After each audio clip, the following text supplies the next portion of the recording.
दुर्गाज किचनमध्ये अगदी झटपटीत आज तयार होणारा पदार्थ पाहणार आहेत आपण. तर ते आहे असा पराठा. मग तो पराठा कुठलाही असो, आलू पराठा असो, गोबी पराठा असो, मिक्स व्हेज पराठा असो, पनीर पराठा असो, अगर चीज पराठा असो. तर या व्हिडिओमध्ये मी झटपट पराठा न फुटणारा आणि असा टम फुगलेला, खरपूस भाजलेला आणि याचा वास, खमंग वास येणारा असा पराठा आपण बनवणार आहेत. तर व्हिडिओ नक्की पहा आणि आपल्या चॅनलला लाईक, शेअर आणि सबस्क्राईब करायला विसरायचं नाही. तर आज आपण ना आलू पराठा बनवणार आहेत. तर तो बनवायचा कसा, तो फुटू नये म्हणून त्यासाठी खबरदारी काय काय घ्यायची, या व्हिडिओमध्ये भरपूर साऱ्या ट्रिक्स आणि टिप्स मी तुम्हाला सांगणार आहे. तर एंडपर्यंत आपला व्हिडिओ पहा. तर कणिक कशी मळायची याची लिंक मी डिस्क्रिप्शन बॉक्समध्ये देतेस, ते पाहाच तुम्ही. तर आता या ठिकाणी इक्वल प्रमाण, जसं कणकेचं आपण इक्वल प्रमाण घेतो ना, त्याचप्रमाणे मधलं जे सारण भरणार आहेत ना, तेही सेमच क्वांटिटीमध्ये आपण घ्यायचं आहे. आता एक उंडा घेतला आपण, त्याला आपल्या अंगठ्याच्या साह्यानं छोटीशी पारी खोलगट करून घेतली आपण आणि आता त्याच्यामध्ये जाईल हे आलू पराठ्याचं बॅटर आहे. तर या आलू पराठ्यामध्ये काय काय घातलं आहे मी वरी लिहून दिलेलेच आहे आणि डिस्क्रिप्शन बॉक्समध्ये पण देते. त्या पद्धतीनं तुम्ही मधलं सारण बनवा. आता तव्यावर मस्त प्रकारे एक पराठा शेकत आहे.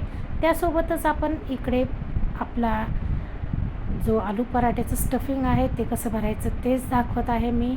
अंगठ्याच्या साह्यानं सर्व बॅटर आपण आतमध्ये घ्यायचं आणि चारी बोटाच्या साह्यानं आपण कणिक वर वर वर घेत यायचं. प्रत्येक वेळेस कोरडा हात लावा, पिठाचा हात लावा. मोदकाप्रमाणे करायचं. मोदकाची वरची शेंडी काढून टाकायची, राहिलेला पार्ट हा असाच कणकेमध्ये पॅक करायचं, जेणेकरून त्याच्यातून आपलं सारण बाहेर येणार नाही.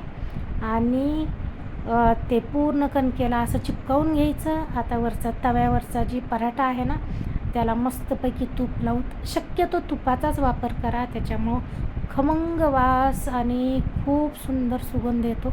असं वाटतं की जसं आपण पंजाबमध्ये गेलात आणि हा पराठा खात आहात. तर आता ही जी आपण स्टफिंग घालून आपली जी कणिक मळली आहे, त्याला दोन्ही साईडनं हलक्या हलक्या हातानं थपथपवून घ्यायचं. याचं कारण की आपलं मधलं बॅटर ना पूर्ण कोणाकोणापर्यंत जाईल आणि जेव्हा त्याला आपण अशा प्रकारे पराठा लाटूत ना, तर ते बाहेर येणार नाही. आता प्रत्येक वेळेस ना या व्हिडिओमध्ये 4 ते 5 वेळेस आपल्याला या पराठ्याला उलटा पालटा करायचा आहे, एका साईडनं लाटायचं नाही. पराठा नेहमी थोडासा जाडसर ठेवायचा, म्हणजे मस्तपैकी फुगतो.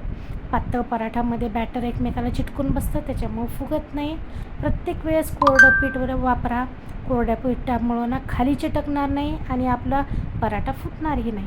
अशा प्रकारे आपण 3-4 वेळेस ना पराठा पलटून अगदी सुंदरसा याच्या कड्या वगैरे सर्व लाटून घेतलेला आहे. गोल गरगरीत असा आपण पराठा केलेला आहे. सिंपल आहे ना मेथड, अगदी सोपी पद्धत आहे. या पद्धतीनं तुम्ही करा. कणिक तर कशी मळायची हे मी व्हिडिओ तुम्हाला टाकतेच, पण कणिक मळताना आणखीन एक गोष्ट करा की कणिक थोडासा वेळ भिजत ठेवा पराठ्यासाठी. थोडंसं तेल आणि पाणी लावून छानसं मळा. अगदी सुंदर पराठा बनतो. आणि आता याच्यातली महत्त्वाची टीप, जर आपलं व्हेजीजवालं किंवा आलूवालं किंवा गोबीवालं पराठा बॅटर जर पातळ झालं असेल, तर त्याच्यामध्ये ना थोडासा आपण थोडंसं बेसन भाजून घालू शकता, त्याच्यामुळं घट्टपणा येतो.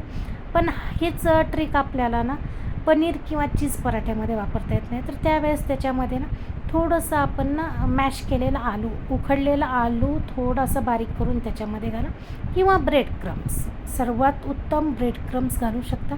खूप महत्त्वाची टीप आहे. आणि तेच ब्रेड क्रम्स तुम्ही या व्हेजीवाल्या ना पराठ्यामध्ये पण घालू शकता, तोही छान लागतो. अशाच नेहमी ट्रिक्स आणि टिप्स आपण घेऊन येत असतो. आपल्या चॅनलला लाईक, शेअर आणि सबस्क्राईब करायला कधीच विसरायचं नाही. आता हा दुसरा एक मी पराठा कसा लाटायचा आणि त्यासोबतच एक पराठा लाटत असताना दुसरा पराठा कसा भाजायचा ते पाहून घ्या. तुपाची कमतरता करू नका. तुपाच्या ऐवजी तुम्ही बटर, लोणीचा वापर करा.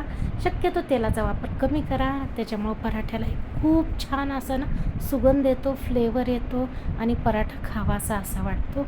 असा टम फुगलेला पराठाही तुमचा होतो. या पद्धतीनं तुम्ही करा. डेफिनेटली तुमचा पराठा अगदी सुंदर होईल आणि खरपूस स्लो टू मीडियम हाय फ्लेमवर भाजा.